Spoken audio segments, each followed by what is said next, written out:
on the stock market, subject to macroeconomic conditions. But if say like long term, I would say Tesla's probably, in my best guess, most valuable company in the world in less than 5 years. Well, yeah, I think I definitely agree with Elon. I've been using the FSD beta. It's been driving me all around LA with no takeovers. But, just to give voice to a lot of people, Elon, you've blamed sort of the macro environment. I think a lot of people don't understand the economy. But what would you say to people who say that, Elon bought Twitter and he had to sell his shares and he hasn't been doing anything at Tesla. He hasn't been doing his job.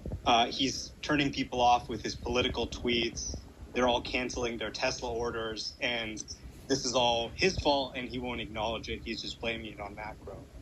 Well, the thing is that, if you look at sort of automotive demand almost anywhere in the world, it's problematic almost anywhere in the world, and not everywhere cares about my political comments. So that I think this is of really of minor impact. Really, this is not. I really just don't think this is a significant factor. Yeah, I completely agree. So I mean, I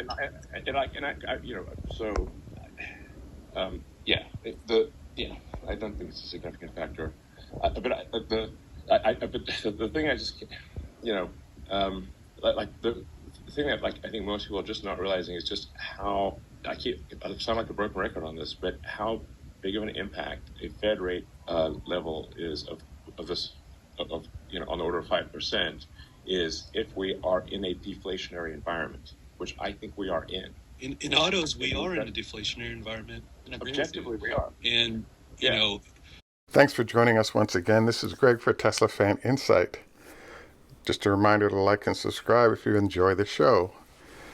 We have a process that we try to do at least once a quarter, if not once a month, where we actually visit our local service center to see, based on what we're seeing in car counts, as well as asking our viewers like you what you're seeing in your respective service areas, what kind of volume of cars for sale are you seeing? And the goal here is to help us to some extent anticipate what the production numbers that are going to come out on the 1st of January might look like.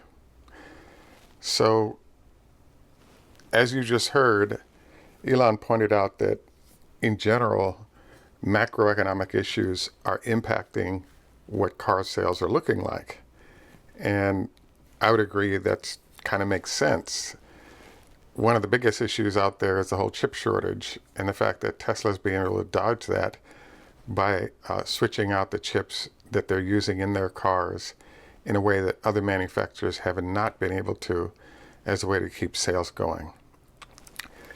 The issue that he raised in the show that you heard the video of is that the Fed raising interest rates in an environment where the validity of those interest rate rises of inflation are issues that were being had months ago, and instead we're heading into a deflationary environment which mandates the Fed reduce interest rates rather than continuing to elevate them. So when you combine these issues, what I think it articulates is the fact that, yes, high interest rates are affecting Tesla's sales. Elon further argued that a higher percentage of cars are purchased with credit than not. And so this further emphasizes the point of, if prices aren't reduced or low interest rates provided, you could definitely see a drop in revenue and profit for new vehicles being sold. And I think that's what we're experiencing right now. So I pretty much put this video together by just going through the Tesla lots. As you get to the end of the video, you'll see that after we go by vehicles that are in the service areas, which is the start of the video, by the time we get to new vehicles that are arrived, you'll notice that there are large numbers of vehicles that are unsold. or sitting on the lot. And it's all of the data is not clear because Christmas fell on the 25th, which is a Sunday, and the highest amount of deliveries of vehicles tend to occur on weekends. So I think there might be some sales days that are lost, and therefore vehicle sales that are lost. The other piece of what you'll notice in Elon's comments is he did articulate that there could be some impact of his political views and the issues at Twitter on the willingness of folks to consider buying Tesla vehicles. But he argues, as you just heard, that he thought this was fairly minor because you could imply what's going on with sales if you look globally at what's going on with and for Tesla. This is kind of a tough comparison, I think, because China has just opened back up, and so therefore the largest other market would be Europe. And there's a challenge still right now with lack of production from Germany combined with a limited number of ships that can come from China with new vehicles to feed demand in those places. So I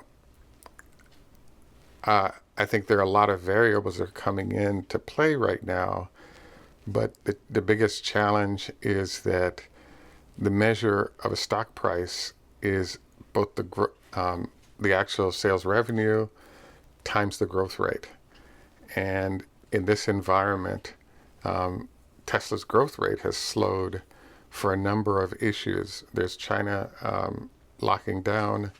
There is obviously the hangover from the COVID situation. There's a limited number of ships that Tesla can get to Europe to sell cars that have been produced in China. So there's a large number of headwinds that the company is experiencing. And Elon's suggestion is that if we look over the longer time hurdle, we're actually getting nice growth that pushes Tesla's value to being that of the largest company anywhere.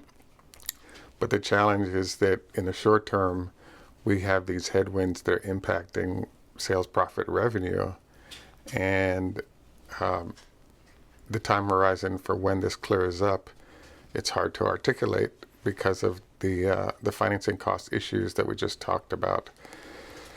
So my overall suggestion or feel of this things right now is Elon is saying to us that, sales, revenue, profit are going to be down below expectations, and therefore that could cause the stock to take a further hit because there's also what is going on right now and what the future actually looks like are the type of variables that are shaping, where Tesla stock price is currently. So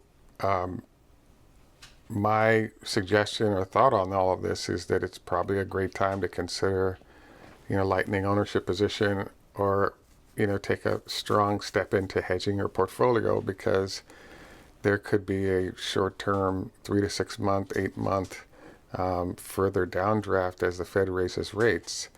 And then we start to get relief again and we have new vehicles like the Cybertruck as well as the Semi being rolled out that help add a lot to revenue, profit, sales that we're currently not seeing.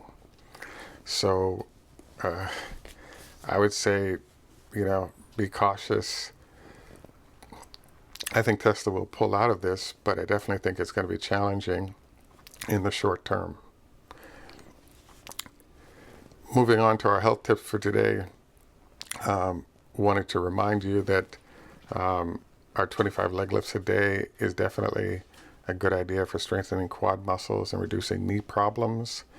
And then we also wanted to encourage you to think about do not go to bed within 2 hours of eating, minimum 4 hours to let the food digest, limiting potential physical damage from that food. Anyway, thanks once again for joining us. This is Greg for Teslafaninsight. Just au revoir, Lahith Road, Hoda Hafez, Strasiche Russian, Ni hao ma, Konbanwa, Japanese, Hey Do, Swedish, and in Jamaica we say enough respect, walk good man. Thanks for joining us and have a great day, and bye for now.